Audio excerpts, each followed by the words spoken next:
Previously on What the Flumph.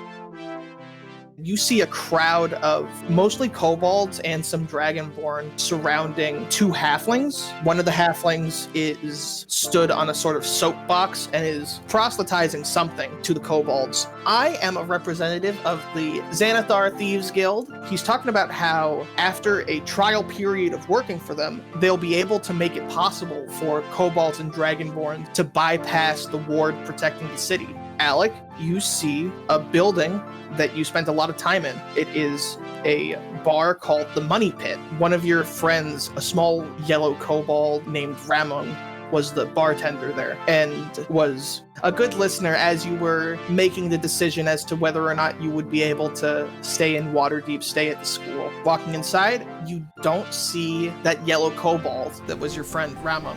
Instead, you see a yellow-red dragonborn who seems to recognize you instantly. Alec?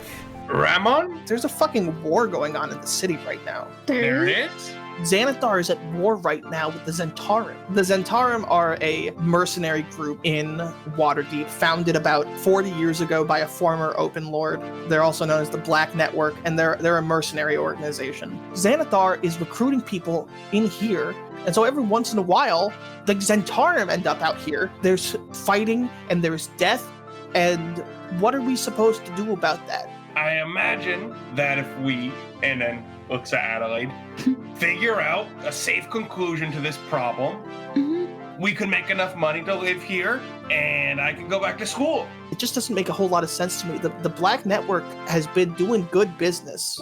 Why would they suddenly be acting like a common street gang going to war with Xanathar? I just don't get it. It is evening when you see the Twinkling Eye Tavern, and you both walk through this eye-shaped illusory door into the rough and tumble crowd of the Twinkling Eye Tavern.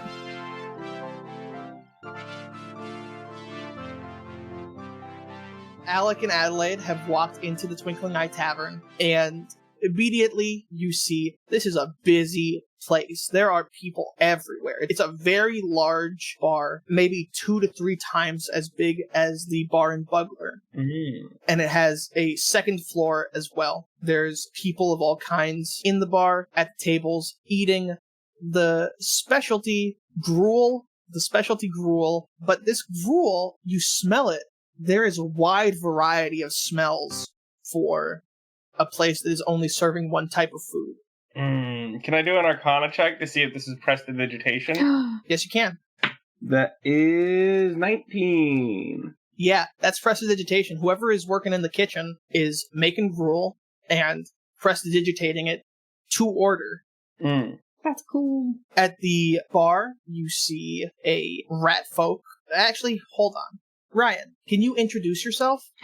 Hello, everyone. My name is Ryan Seacack, and I am visiting What the Flumph from the School of Schlock podcast. I am a close friend to the 3 people who form the mainstay of this a little adventure, and it certainly is thrilling to be on board. Been doing School of Schlock, during which myself and the friend of mine I do that with, Tom Whitty, we review schlocky B movies from every age of cinema, subjecting ourselves to the worst cinema has to offer for your listening pleasure. And I'm certainly thrilled to be on board here today for What the Flumph, and thanks for having me. Would you feel comfortable describing your bar? Absolutely. So the tavern itself is adorned. Every wall, every space has tapestries in one part, or furs on another, or paintings on another wall, and none of this aesthetic, none of the style is unified. In fact, there seems to be something frantic or frenetic to the appearance of the place, and even the seating, all the tables and the chairs. Some are just hardwood stools, some have plush cushions, some are leather upholstered. It's a hodgepodge of different things, and the best you could probably guess is that whoever it is that runs this establishment seems to be desperate for people to find something that they like about being in this bar, and really is trying to just sort of please everyone in any way that they can possibly think of. And as Sammy said, so moving through the crowd, you actually don't see the rat folk immediately. What you first see or catch sight of is the tall staff that moves along, kind of showing you in the crowd of people wherever he is, whether he's moving about in the crowd or between the tables or near the bar, behind which large wooden barrels of ale stand stilted, with a human bartender who's constantly pulling new flagons for the patrons who are sitting at the bar or for the servers who are kind of moving about the room. The staff itself is hard to miss, capitaled as it is by a big horned skull, but they're thin horns like an antelope or a gazelle or a deer, something like that. And there are a bunch of smaller bones and little bits of metal and bells and things that hang down from the horns. So there's this clattering, clinking, ringing quality with every step as the staff kind of moves along. And as the rat folk comes into view, you see that holding the staff is a rat folk who stands about 4 foot tall, has longish horns sloping off the top of his head himself. He has mottled gray and black fur that you can see under the black and gray robes that are draped all over him, and he's kind of got tatters and bits and layers of these robes hanging off of him, and they're the kind of well-worn patchwork mottled cloth fraying near the hem that you might see on robes that have been owned for quite a long time. And these kind of drag along as he clatters along the floor on clawed feet, kind of scraping his way from person to person. And what you notice is that he stops to greet all the people in the bar, but he seems to be deliberately trying hard to greet everyone in a different way. So what you see is that there are times even when he'll stop and he seems to think about what to say next, and then he gently tugs or prods whoever he's about to talk to next and introduces himself or talks to them in a giving them a completely different greeting than the one that he gave the last person. Again, kind of seeming really wanting to welcome and to engage everyone, as though he's kind of desperate for that sort of camaraderie or friendship. Now, extending behind him, you see that there's a kind of vaulted great room. You know, the tavern is kind of this 2-story affair, but the great room itself, it has a balcony on 3 sides and rises all the way to the roof of the building past the 2nd floor. In this great room, there is a huge fireplace with a merrily crackling blaze lit within it. You can see spits and hooks for roasting meat or hanging pots, which aren't in use today, but seem to have to see some regular use. And about 6 or 7 feet in front of that fire, you see the great stone well that this bar is famous for, sitting in the center of this great room. And I'll now allow Sammy to describe that well for you. Did you describe the skeletons?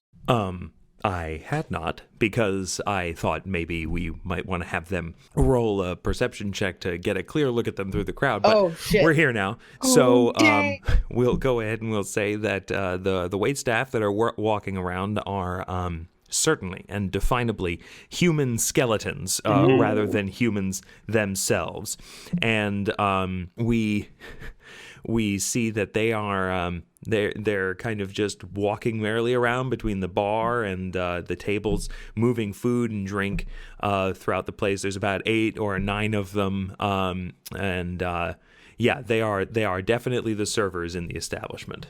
So Alec is gonna have like a minor freak out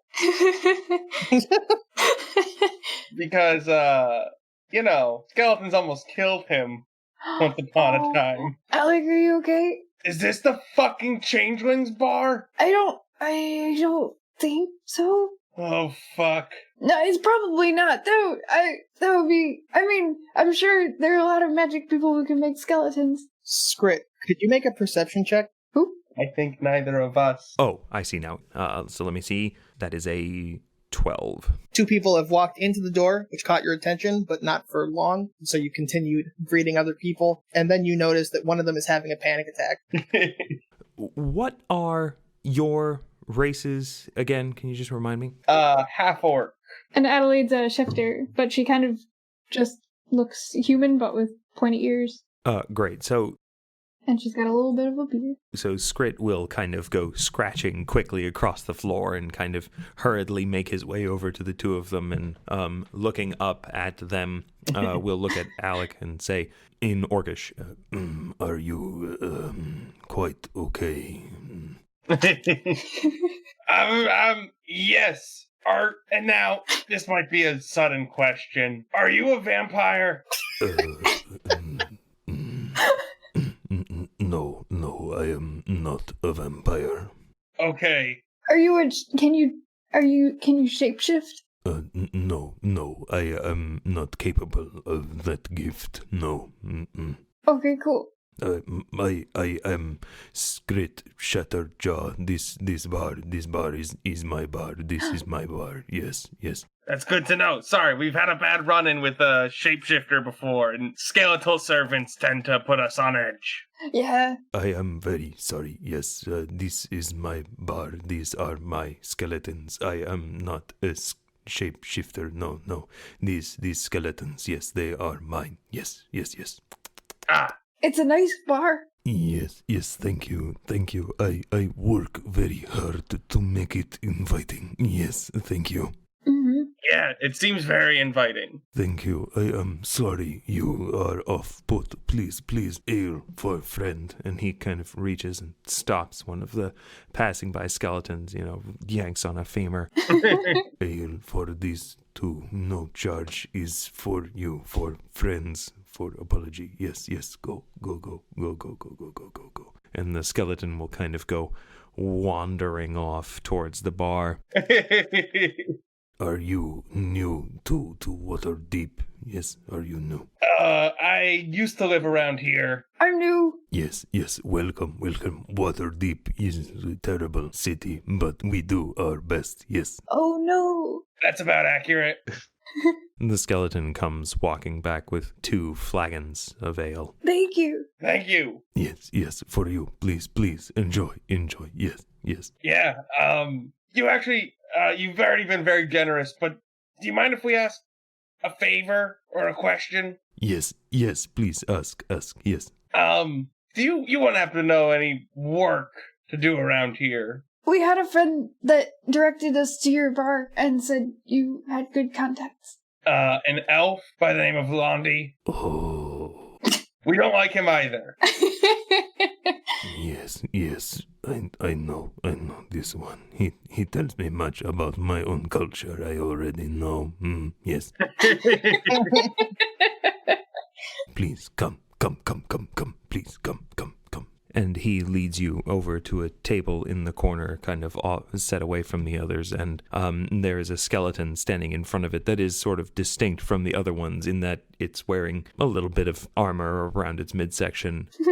But this skeleton is standing in front of the table, and when it sees Scrit coming, it moves out of the way for him, clearing a path, and Scrit turns to you and he'll say, "Yes, please, sit, please, sit. Yes, good." Thank you. He sits down at the table with you once you're in your seats, and he says, Yes, so please, what work do you seek? What work?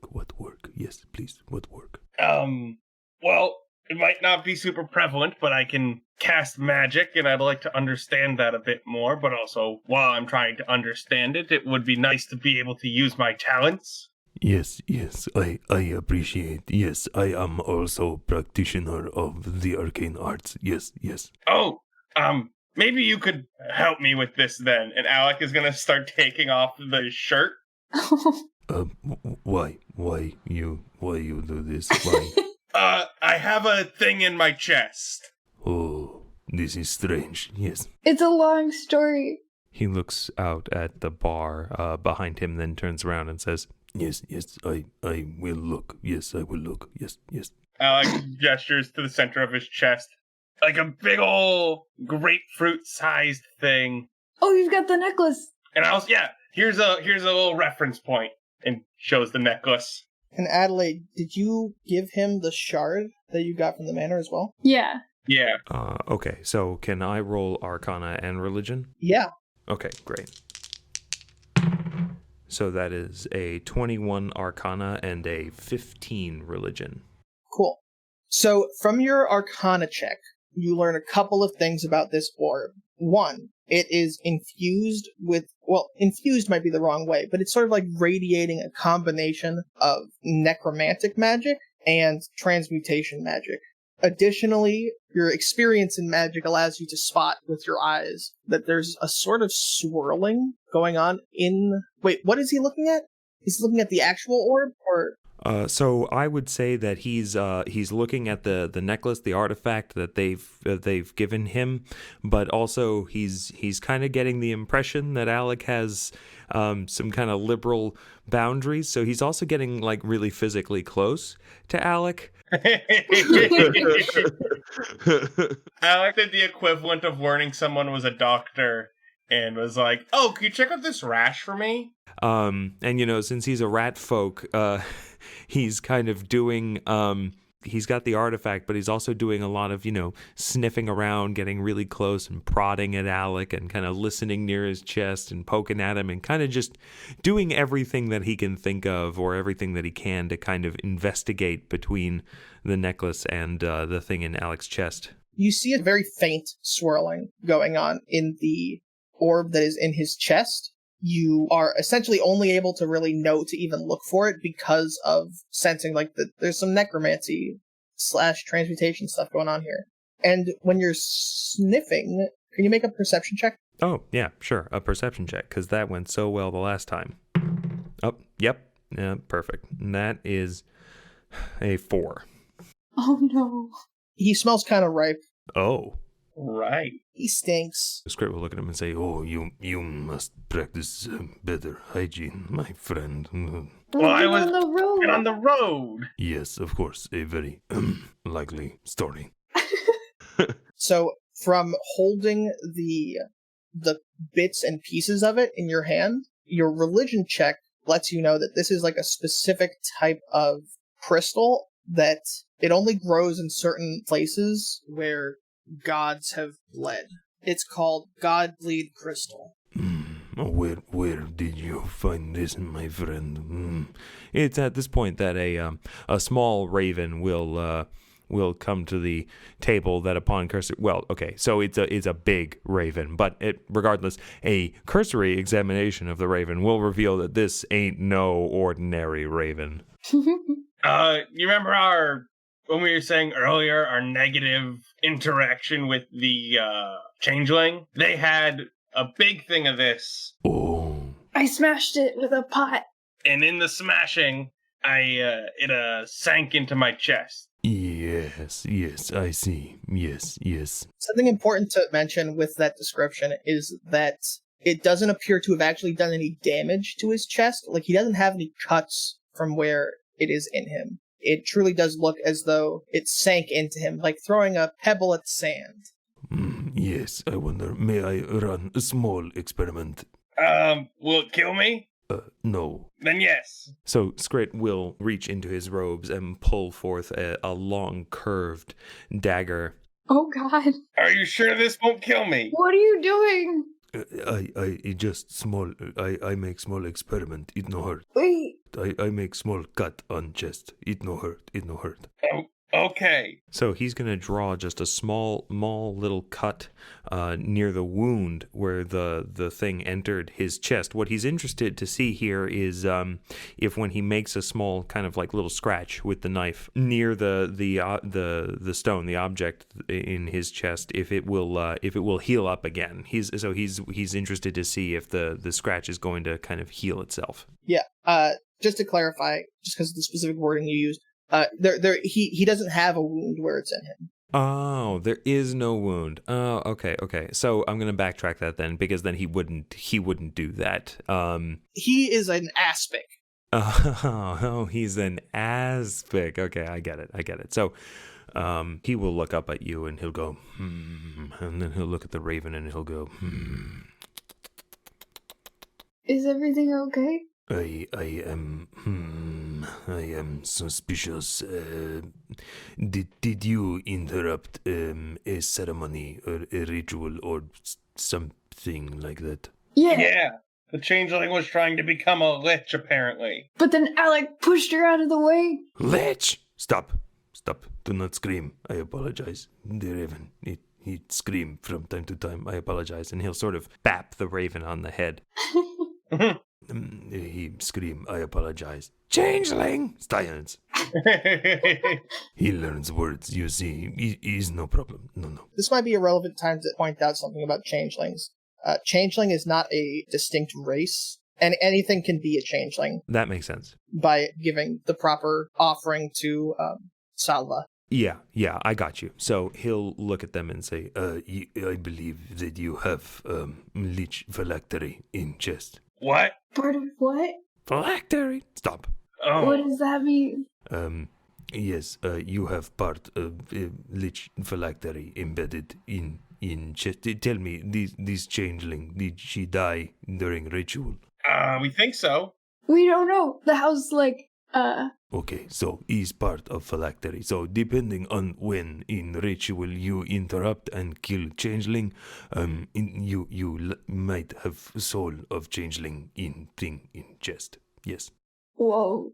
So he points at you and says, "So you you have stowed away in chest cavity."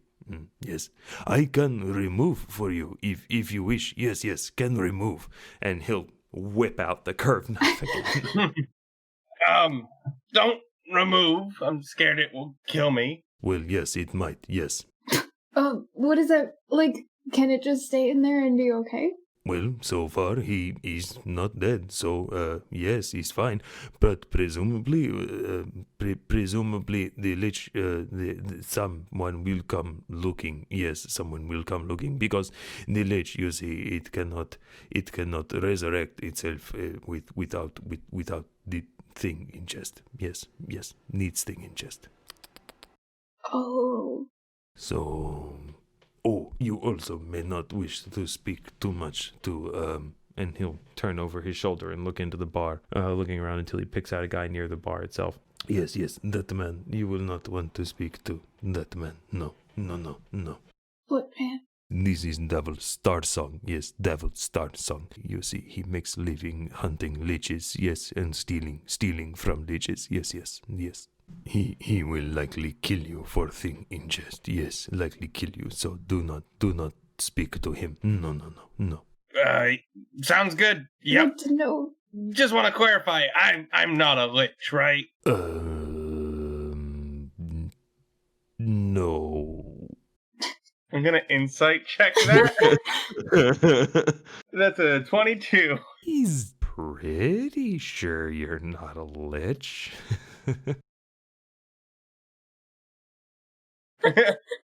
Cool.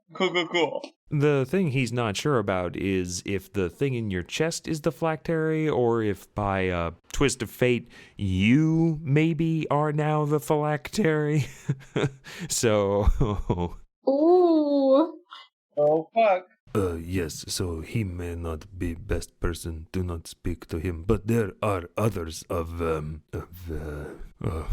gang. What is gang? Start with Z. Xantarum! Thank you. Yes, the Xantarum. Xantarum! Silence. Heard you first time.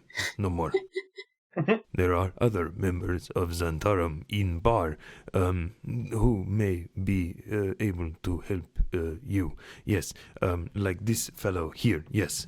Will not fellow is woman. Yes, there. And he points to across the room. There is a very large half-orc woman standing in the corner, and he looks at her and he says, "She also works. Yes, for Xantarum. Yes.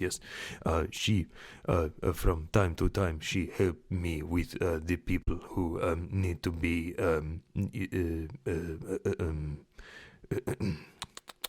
what is word? Bouncer. Yes. She bounces. Yes, she bounces from time to time for me. She is Xantarum. She may be able to help you. Yes. I'm sorry. I do not know what type of work you are looking for exactly. So I am not sure who to send you to. preferably one that's not, like, stealing or hurting anybody. Not stealing, no, not hurting people, yes, no, not stealing, not hurting people, no.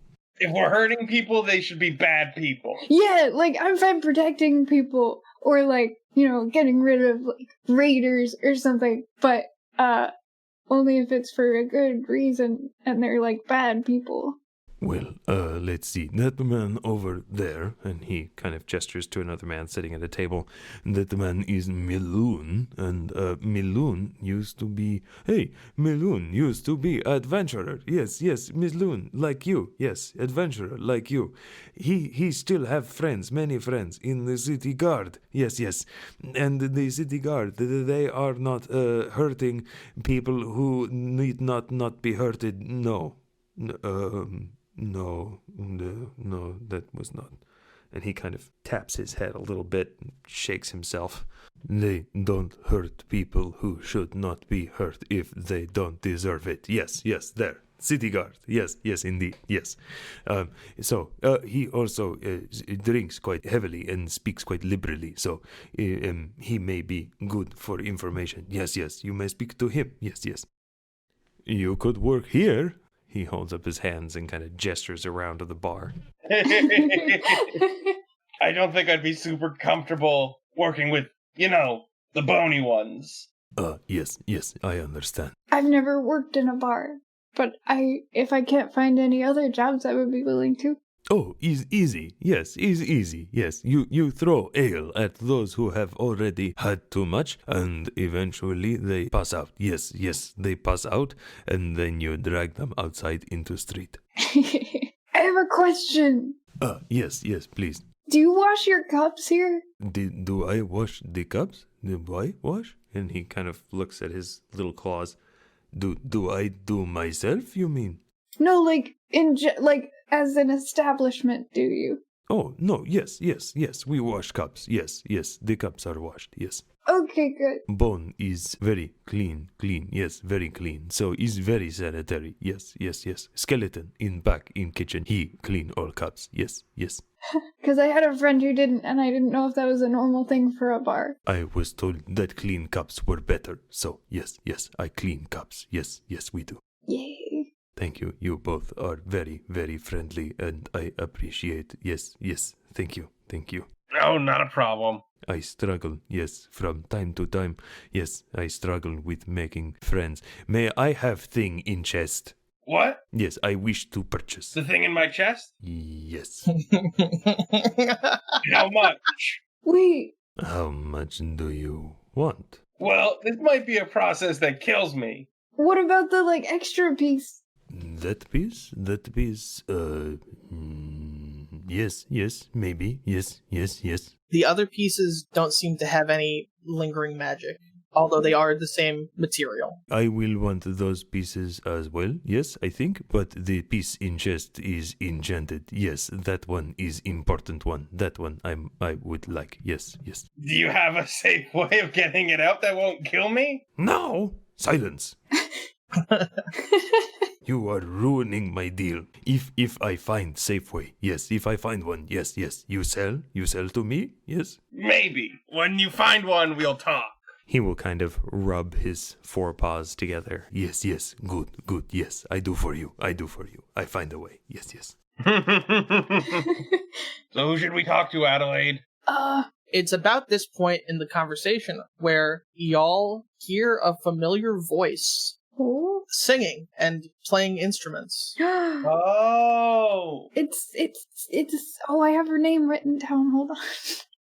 Turning around, you see Winifred Montague performing at a bard's platform elevated above the well. Hey, we know her. Yeah. You know musician? Yeah. Yes, I like very much. Yes, I like when she come. You see, the people, they like the music. Yes, so I like the music. Yes, so I like when she come. To be clear about like where she is, you know how like go-go dancers dance in like cages or whatever that are like hung from the ceiling? Yeah. It's like a similar type thing, but it's not a cage. It's just like really high elevated platform for her to perform at, and there is a little path that leads to it from the upper floor, like a catwalk that leads to it. Mhm. Adelaide, make a perception check. Okay. Oh, that's a 21. You smell something on the air. Like what? It's a scent that smells like home, of Alina in particular. It's coming from somewhere in the bar. Can I tell where? Yeah, it's coming from nearby where the half-orc Zentarum woman was that Skrit pointed out. Do you smell that? Nope. I smell my bar. Yes. It smells like my home? That is not likely. Well, that's true, because my home's back in Bugler. Can I try to smell again with that context? You can try to smell again. I'm not gonna make you roll for it. You don't smell what she smells. I don't smell what you smell. Okay. I do not know what you mean. No. I'm sorry. I'm gonna go see if I can find where that's coming from. I'll be right back. And Adelaide would get up and go towards where the smell was coming from. So following the scent takes you towards that half-orc woman. Mhm. But surprisingly or not, it is not the half-orc woman that the scent is coming from. Mhm. You see, sitting nearby, a man wearing a red cloak, and the scent seems to be coming from him. He is drinking heavily. There are many empty glasses of what presumably used to be full of ale on the table. There's a skeleton that is assigned to him that seems to be struggling to keep up with the glasses, taking them back, refilling them, etc. And so they're piling up on the table. Now, how weird is the smell? Is it just like one of those smells that's like, oh, that smells familiar, or is it like uncannily? It's uncannily like Alina. Mhm. It's not exact, but it is extremely similar. Excuse me, sir. Hello. Hi. He turns to look at you, and you recognize this man. Oh. You only met them once, several years ago, when they came to visit. But this is your uncle on your mother's side, Jallister Redfallow.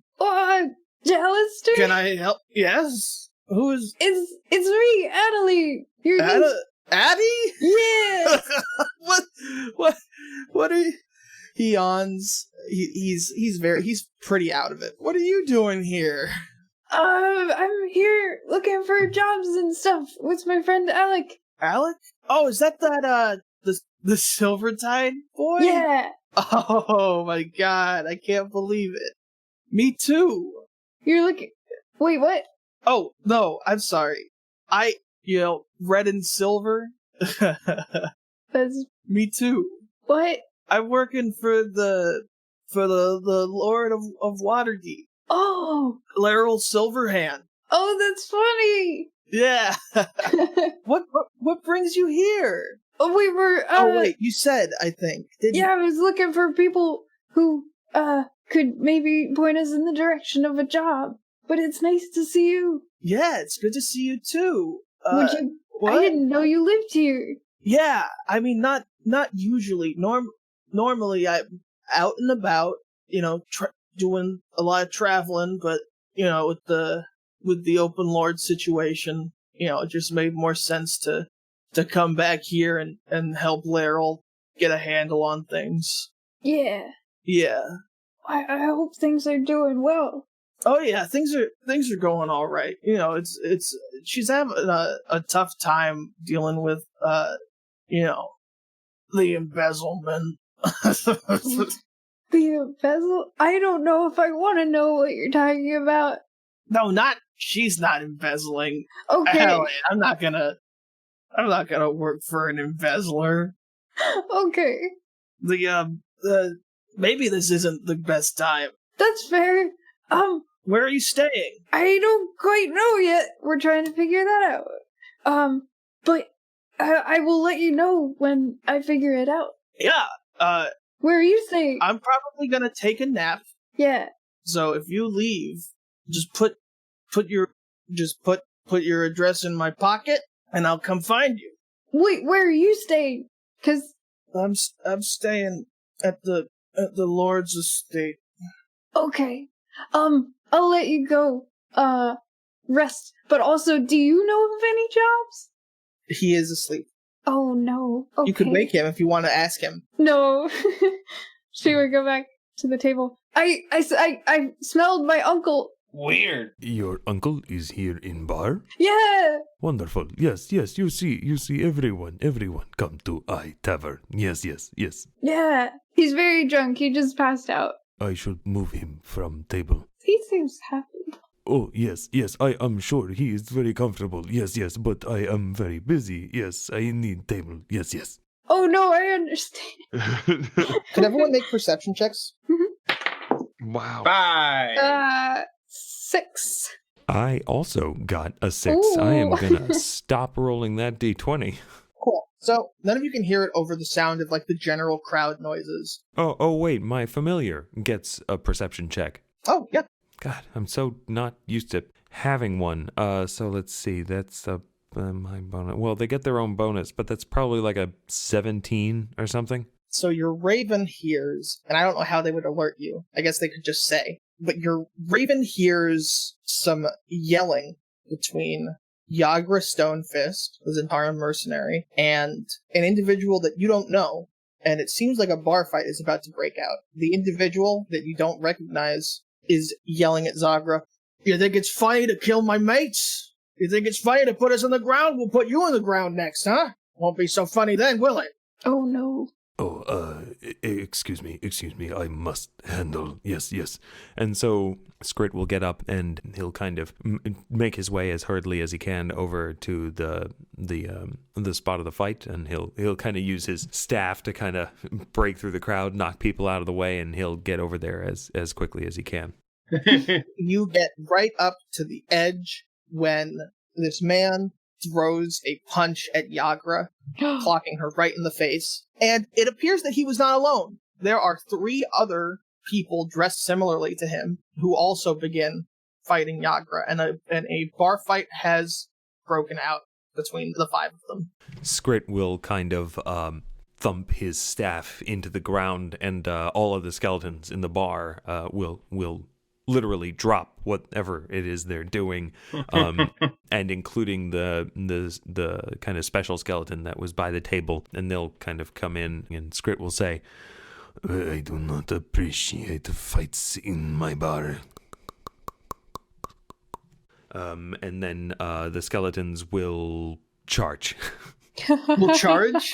Yeah, they're gonna charge. The skeletons will all charge, and they'll grab a hold of everyone involved. Okay, I was gonna say roll intimidation, but that all right, we're doing it. That's a fair point. Let's give them a chance to see maybe if they stop. So all the skeletons will run in and kind of encircle the people involved.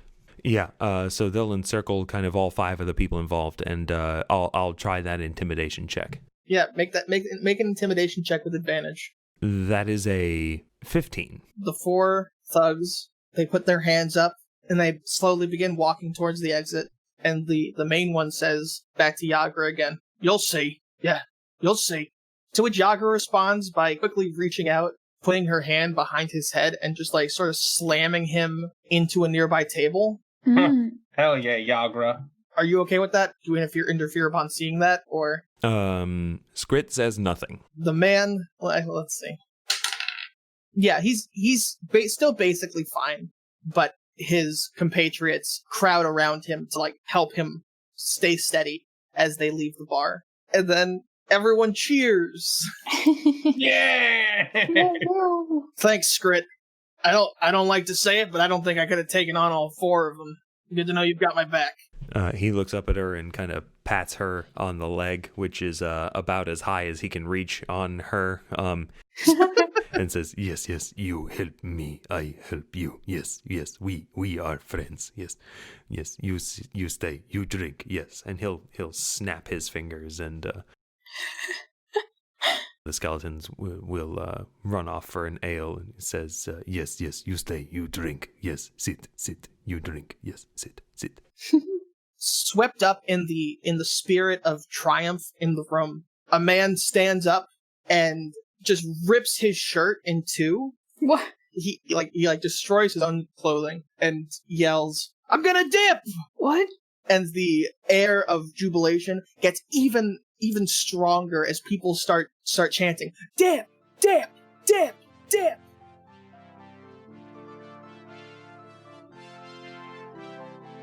Hey everyone, it's Sammy. I just want to real quickly give a big shout out to Ryan Seacack for joining us on this episode. He plays Scrit Shatterjaw, and as I'm sure you'll see in the coming episodes, he does a great job. It's a really fun dynamic that Ryan and Scrit bring to the table.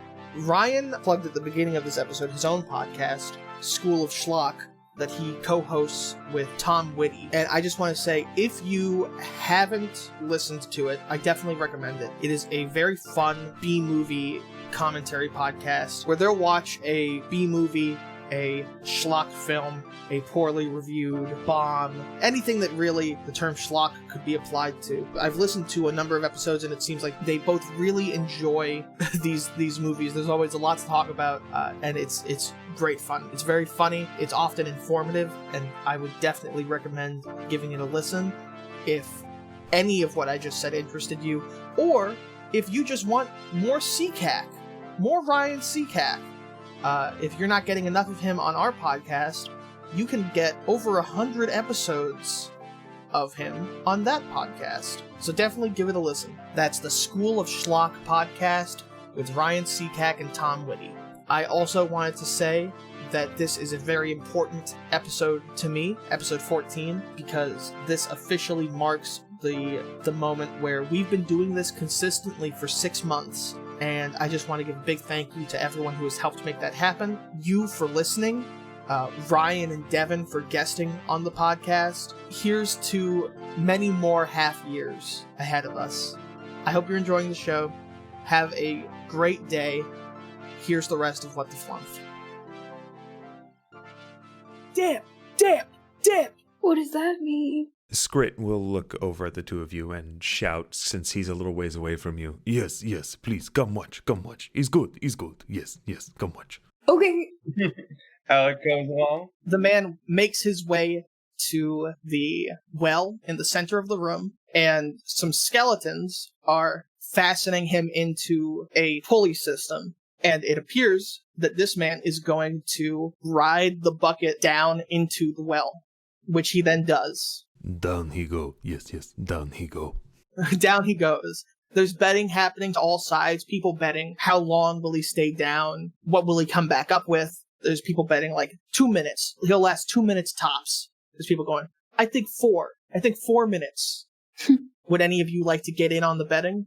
Can I do a perception check on this dude? I can make some estimations, size him up. Yeah, tell me what you're looking for, and then make the check. I'm looking for his just general toughness and grit, the way he presents. Riley would like to roll for general studliness. Yeah, can I roll for stud? Yeah, roll for stud. That is a 12. This person looks like, it looks like they're not an adventurer, they're just like a common person, but they look like they're probably on the higher end, on the can they take care of themselves scale. They have 5 levels in commoner, which means they are almost a player character. Yeah, they're almost level 0. They can handle themselves. Alec won't participate in betting. Adelaide? No. Adelaide, you notice across the well as he's getting ready to go in that the chanting has woken up Jalister, who is also chanting, dip, dip, dip. And he goes in. And the rope is being lowered. Anyone that wants to walk up and look down would see that the well itself, which is in the shape of an eye, less of a round eye and more of like a stylized pointed oval eye. Looking down, you see twinkles on the stones that go down, and you do not see where it ends. He has been dipped, continually being lowered, until anyone who's looking over the side can no longer see him. The chanting of dipping has subsided as people now generally go back to their own business. People that have bet are watching the rope closely so that they can pinpoint the exact moment when it gets tugged as a let me back up. Mm-hmm. But other than that, things have gone back to average. Alec is going to keep watching there. Yeah. Until... Scrit feels obliged to make sure the patron comes back up alive. 1 minute passes. There is no pull. He is still being lowered down. 2 minutes pass. There is no pull. He is still being lowered down. Ooh. You hear groans and cheers from bettors as the first of the bets begin to be resolved. He's doing better than most. What is he doing? They bet on diving into my well. Scrit sort of shrugs. Yes, sometimes they come back up with trinkets or things from bottom of well, but for most part they bet on how long person can stand to be lowered down into well. Yes, lowered into well. Oh, is there something other than water down there? Not that I know of. Okay. I have never looked. You've never been curious? Oh, sure. Yes, I am curious. Yes. This isn't like a criticism because you have a very nice bar, but why is there a well in your bar? Well has always been in bar. Yes, well has always been here. And what's at the bottom again? There is water at bottom of well. It is well. The well, she works. Yes, she is a good well. Yes, there is water. Yes. All right. Wait, so the water you serve from that well, people have been swimming in? Oh, no, I do not use for drinking. Okay. The truth is, and he'll kind of look around a little cautiously and then turn back to Adelaide. The truth is, occasionally, small things come back out of well, small creatures, animals, monsters, but nothing ever so dangerous.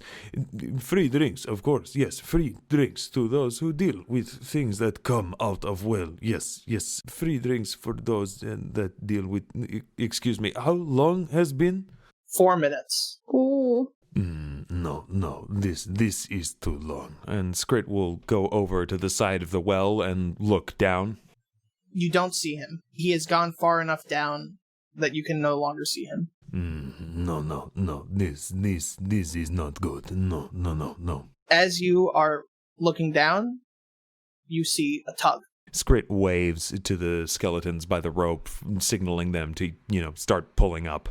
The skeletons start pulling up. The coming up is much faster than the going down. The speed at which you are sent down is primarily a function of, we want to give you the chance to say no to going down any further. So it is much faster coming up than coming down. Yes, good. Yes, he come back up now. Yes.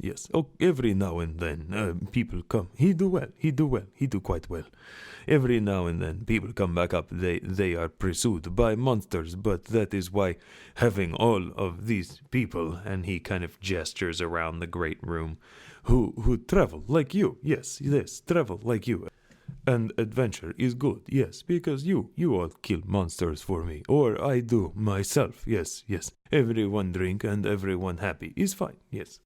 The man has been lifted out. He looks triumphant. He stands at the edge of the well, holding up a golden jeweled goblet, Ooh. cheering about how he's a winner, as the final bets are resolved as to, will he bring something up? What will he bring up? Those bets are all being resolved. Everyone make a perception check. 19. 4. Unnatural 20. Adelaide and Scrit, you both notice that there is something on his back, it looks like. You're looking at him from the front, but it looks like there's some kind of fluttering coming from behind him. He looks a little paler than he did when he went down. Sir, please, yes, please, turn around for me, yes. He turns around, and you see a scourge on his back. Oh, this not good. No. Adelaide would take out her scimitar. And then you also see a large hand reach up from the well. It grabs the man by the leg, and a troll climbs up out of the well. What? It rips the man in half. Oh, fuck. And from the torso up, holds it above its mouth for the blood to fall down into the troll's mouth. Roll initiative. Oh my god. Alright, that is a motherfucking 21. That is a nat 1 for a 5. Scrit has a very kind of, oh no, not again, sort of look on his face and rolls a 5. You know what? I'm going to say Scrit can roll with advantage. Oh, great. Okay. Scrit rolled a nat 20 Hell yeah. for a 23. So right before that initiative count is going to happen, about a dozen additional Sturges come off of the troll's back and fly into the crowd. Oh, dang. All right. Scrit, you're up. Okay. Kill the ads. Always kill the ads. All right. So I will try to chill touch one of the Sturges. All right, roll a hit. Oh God, it's been so long since I've had to use any spells. Ranged spell attack. Yeah, sure, let's do that. What's the worst that could possibly happen? I can never remember. With a spell attack, do you add your spell modifier or your dex modifier? Spell modifier. Okay. That's a 21. And that's going to do at least 2 damage, correct? Yes it will. Yeah, that Sturge is dead. Nice. Were you firing at the Sturge on the guy's back? Or the half guy's back? The guy's half well, back? that guy was dead, right? Yeah, he's dead. No, I think I'm going to target one of the ones flying into the crowd. I think the one on the back of the dead guy we can probably just leave. Yeah, it's probably fine. A ghostly hand appears around one of the Sturges and just fucking strangles it. Actually, how would you prefer to have your ghost hand deal with the Sturge? No, I'm good with it crushing it like that. That works for me. I like that visual because, the image it conjures for me is that Scrit sort of mimes doing it himself with his own hand. It's the Force. It's a Force choke. No, right, exactly. It's like the Force, except it's necromancy. Yeah. Yeah, it's not Force damage. All right, do you have anything else you'd like to do on your turn? I will hiss wildly for all of my skeletons to snap to. Oh shit, your skeletons. Yes, they've been around. I'll roll their initiative now. Such bony boys. Bony boys. That is a 9. What's their to hit modifier? It's a +4, but none of them have short swords as the stat block suggests, so they would just be doing kind of whatever unarmed damage. Punching it. So that would be like a 1. Yeah, 1 I think makes sense. And with the exception of my actual skeleton, the one with armor, he is just a skeleton like the stat block, so he has a short sword, and I'll go ahead and just count him on that same initiative count. I'll count him on the 9. Okay. Alec, what up? I'm gonna chaos bolt this fucking troll. Okay. Does a fucking 16 hit? Yes, it does. Lit. Alright, so 2d8, 7, 8. Hell yeah. They're gonna take 20 thunder damage. 20. Yo. Wow. Nice. Yeah, I got a 7, an 8, and a 5. I almost maxed out my dice. Well done. Describe it to me. This is not a kill, but describe to me how it goes. So Alec shoots out a fucking chaos bolt out of his hand. He never really knows exactly what's gonna come out, and just a giant sound wave of thunder just rocks into this fucking troll. Hell yeah. Just like a boom. So I'm actually going to make that troll make a con save. It staggers back a little. It almost falls back into the well. Damn. Ooh. So close. Also, I'm assuming you want me to roll on the wild magic table? Yes, I do. All right. So 58 is the D100 and 16 is the D20. You are under the effect of the freedom of movement spell for 1 minute. Lit. What does that do? You are unaffected by difficult terrain, and your move speed cannot be reduced by magical effects or spells, nor can you be paralyzed or restrained from magic. You can spend 5 feet of movement to automatically escape from non-magical restraints, such as manacles or a creature that has it grappled. And then, this is not relevant, but being underwater will impose no penalty on your movement or attacks. Lit. Oh, sweet. That's a 4th level spell. So I imagine Alec, after doing that, feels a sensation of speed. Brian? Oh, it's my skeleton's turn? Yeah.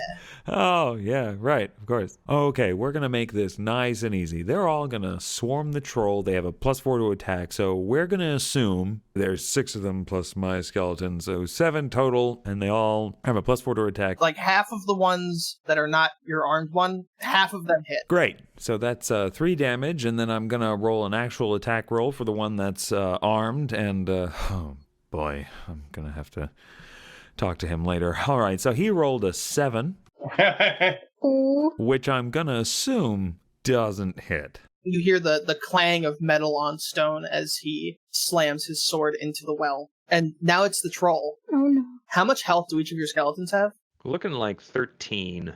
Okay. So the troll is going to take the part of the...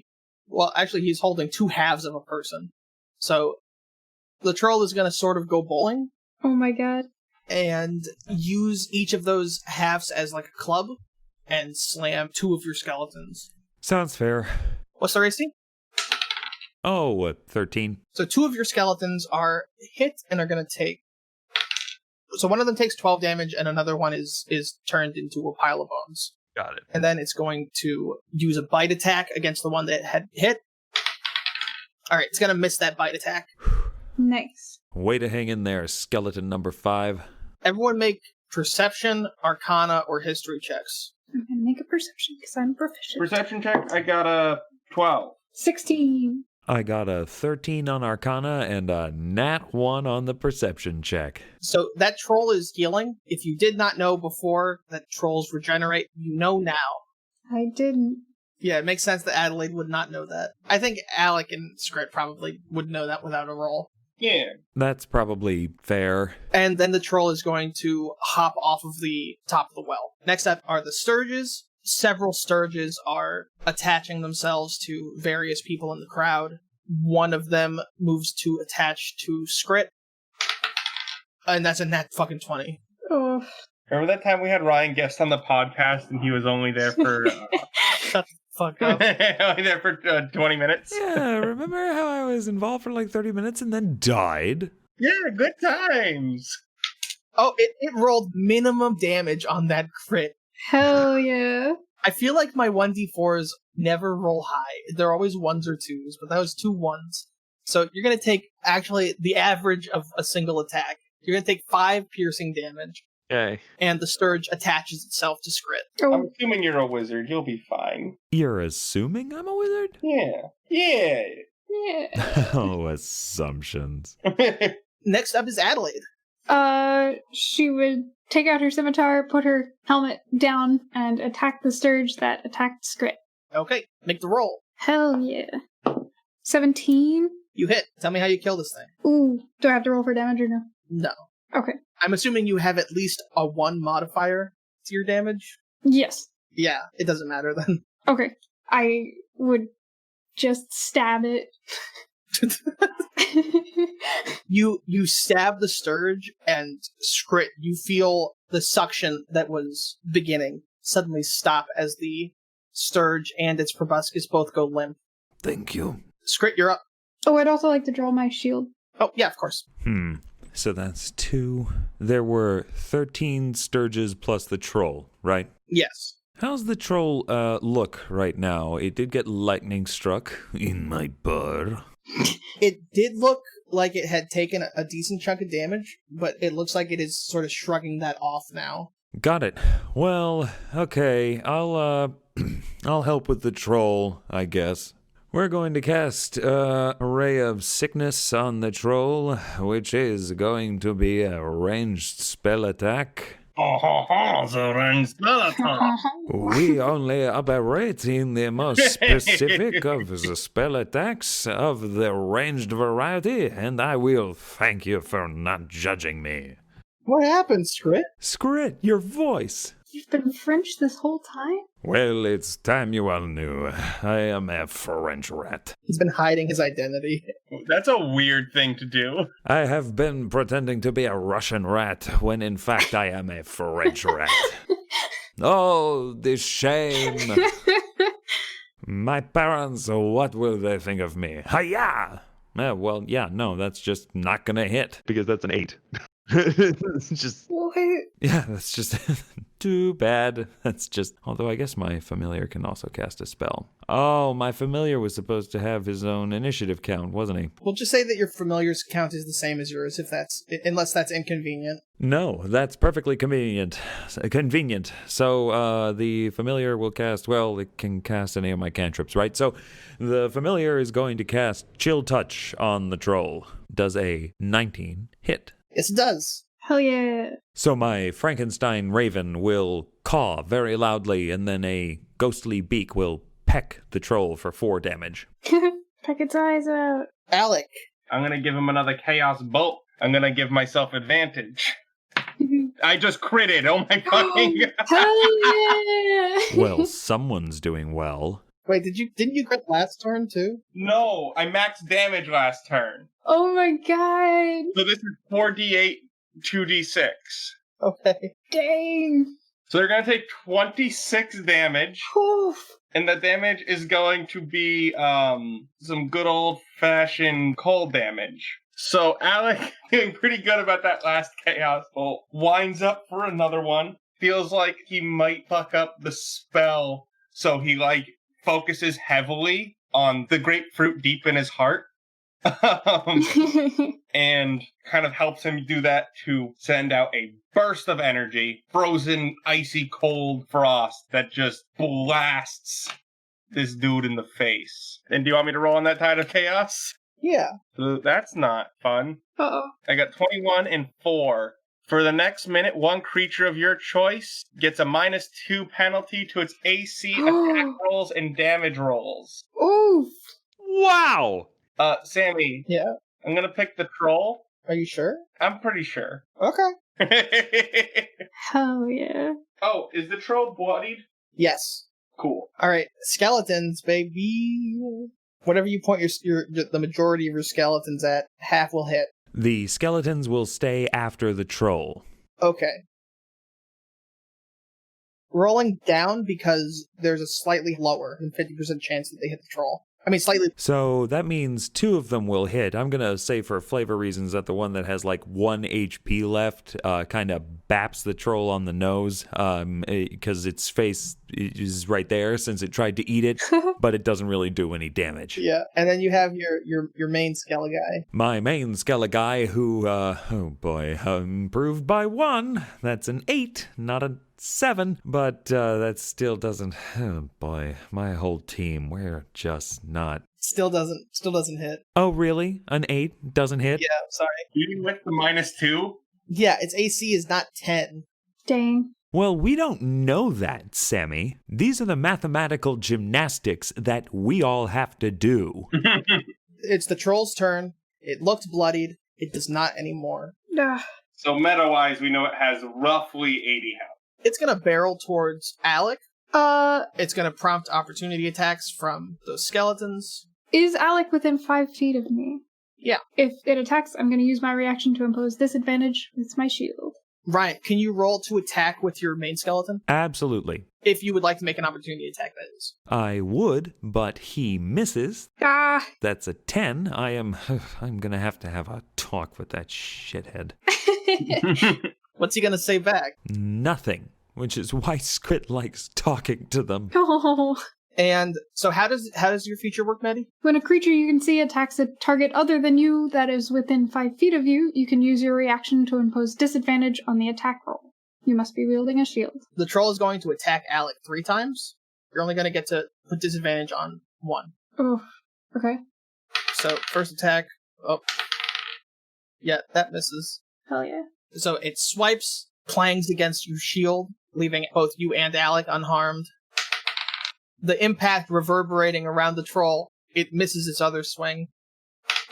Alec, does a 17 hit you? Yes, it does. You are hit by its bite attack, and you are bitten by the troll, and Jesus Christ. You're going to take 5 piercing damage. Literally every time I have hit one of you, I have rolled minimum damage. Hell yeah. Because I'm assuming, it has +6 to its base damage? Oh, sorry. You're going to take 3 damage. Hell yeah. Next up are the Sturges. As this has all been happening, the various people in the bar, Davil Starsong, Maloon, Yagra, have all been assisting with their fellow patrons. So a number of the Sturges have died. The Sturges that are still alive and are in someone suck up blood. Oof. Next up is Adelaide. Am I within attack range of the troll right now? Like if I were to run 10 feet away from it? It's like right next to you, basically, because it ran up to Alec. Ah, okay. I'm gonna try and hit it with my scimitar. You do that. 17? You hit. Tell me how you attack it. Hell yeah. I feel like it's probably like facing Alec right now. And so I just like jump up and slash it in its back. All right. That is 8 damage. 8 damage? Yep. It is once again bloodied. Cool. And I am also going to use Action Surge, and I'm going to try and hit it again. Actions merge. Woo, woo, woo. That's not going to hit unless its AC is a 9. It is not. Well, then I'll shift. I can't attack again with that shift this turn, so I'm going to keep my helmet down. Can't you? No, to take off the helmet, it's a bonus action. It gives you an additional bonus action that you can use to attack. Oh, I didn't realize that. Okay, cool. Then yeah, I'm gonna try and bite it. You will be losing 1 AC for the round. Yeah, that's fine. Adelaide would like kind of jerk her head up to make the helmet go up, and then just growl really loud, and her teeth would get a little bit longer, and her nails would like turn into claws, and she would get a little bit bigger. And that is a 15 to hit. That hits. Hell yeah. Give us that damage. Woo woo woo. That's a 6. You bite it, and you come away with a chunk of troll in your mouth. Oof. We're back at the top of the order with Scrit. Well, Scrit will hopefully start being a little more useful here. So, where... I think the troll is about 15 feet from you, by Alec and Adelaide. Yeah, that makes sense. So I guess I'm going to try Ray of Sickness on the troll again. So let's roll to hit again. Let's not fuck it up. That's not fucking it up. That's 23. You get it. All right, so the troll will probably make this, but it has to make a DC 14 con save. All right, it does not get a penalty to saves. So let's see.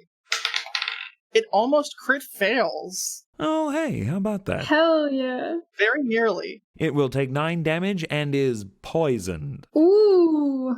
As sickly green energy crackles along Scrit's outstretched hand and flies towards the troll and hits it in the chest. And is that poison damage? Yes, it is. All right, so now it has -2 to all those things, and it attacks with disadvantage.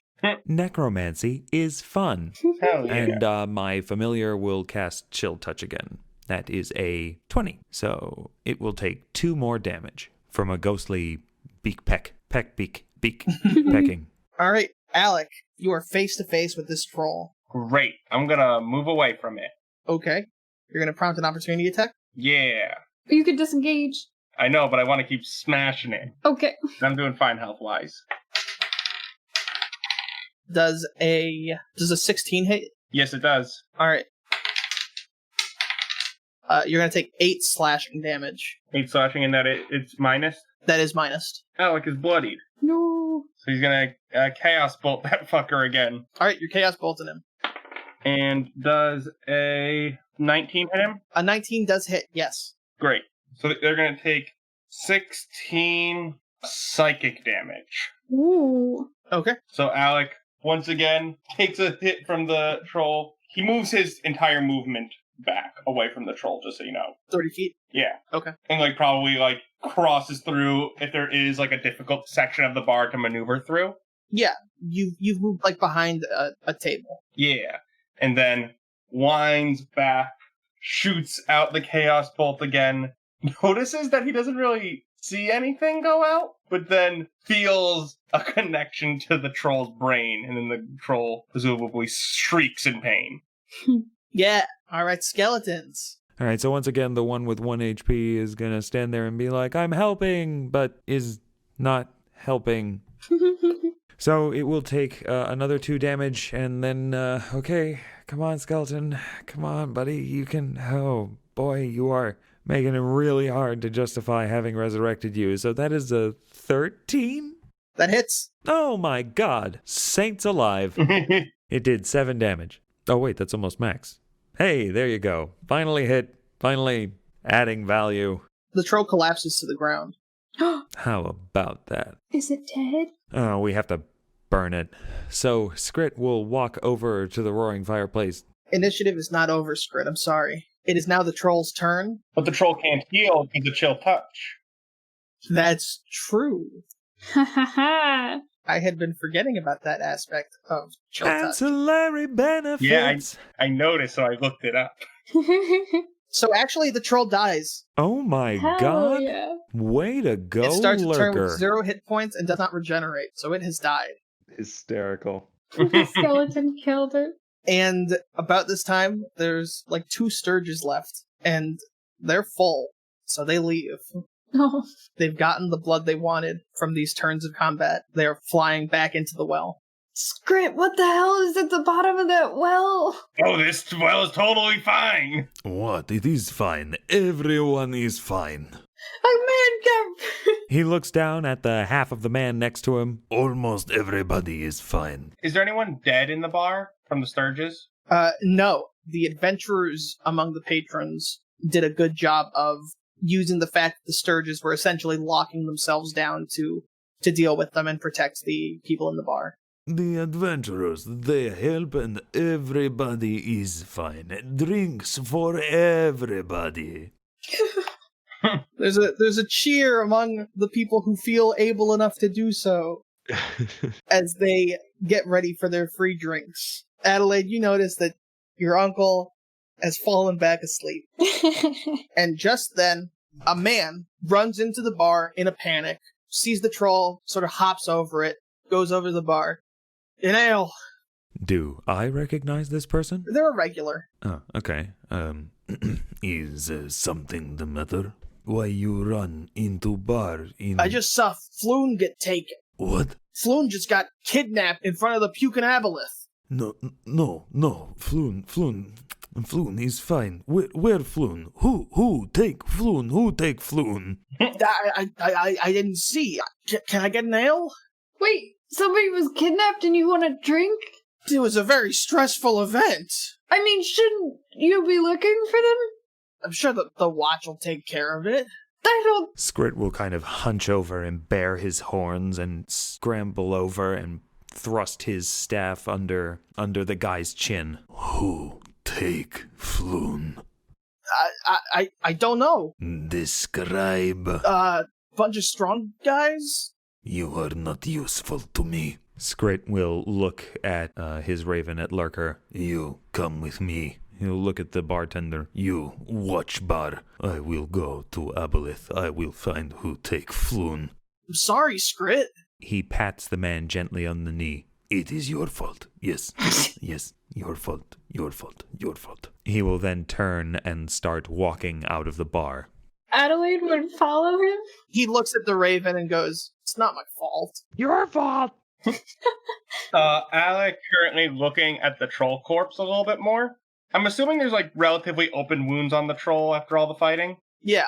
Could I do a nature check to see if I know like if there's anything really valuable when it comes to like trolls, like troll fat and the such? Yeah, make a nature check. That's a 15.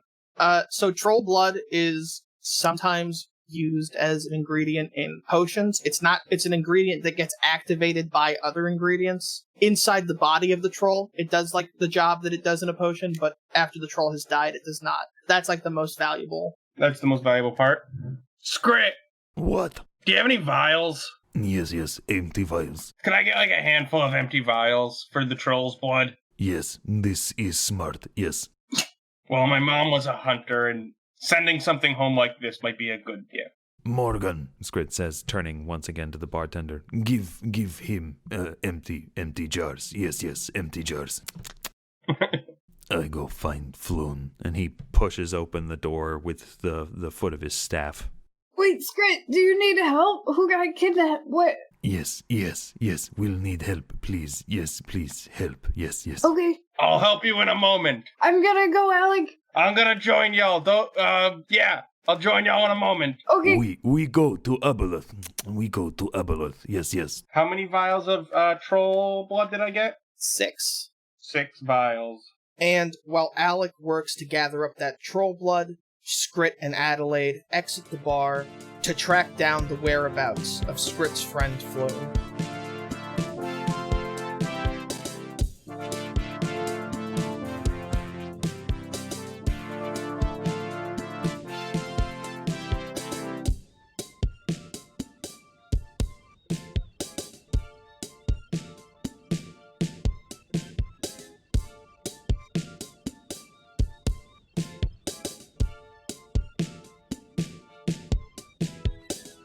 I'll be right back. All right. Oh, right. Hey, thanks. Sorry. Sammy just left. Did they really? Uh-huh. Yeah. God damn it.